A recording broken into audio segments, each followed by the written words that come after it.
So Zach told me specifically when I came back on, I had to say, don't knock it until you try it. And that's probably a good thing why my microphone was off during the commercial break. That's what Zach told me. Do not knock this until you try it. He loves this. It's a side that's sure to add some twang and a twist to whatever meal you have with it.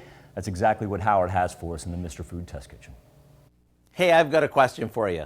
After a summer of potluck dinners and family get-togethers, are you tired of having the same 2 or 3 deli salads night after night? Now, I'm the first one to dig into a big bowl of potato salad, and I'll never turn my back on a creamy coleslaw. But every now and then, I want to change things up. If that sounds like you, you're going to love the change of pace side dish we're making today. The first thing we do is cut a good amount of broccoli and cauliflower into florets and blanch them. Then, into a cold water bath they go to stop them from cooking. After draining them, we add a red onion that we've cut into half moons. For the dressing, we mix together some mayo with a bit of apple cider vinegar. We use apple cider vinegar to add a light, fruity tang to our dressing.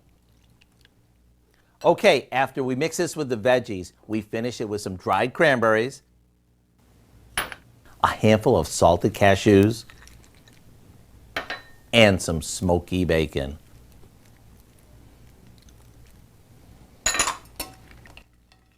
With the freshness of the veggies, the crunchiness of the nuts and the bacon, and the fruitiness of the cranberries, it's the perfect partner to whatever you're serving. To get the recipe for our cauliflower and broccoli salad, all you have to do is visit our website. I'm Howard with Kelly in the Mr. Food Test Kitchen, where today we found a fresh new way for you to say, ooh, it's so good.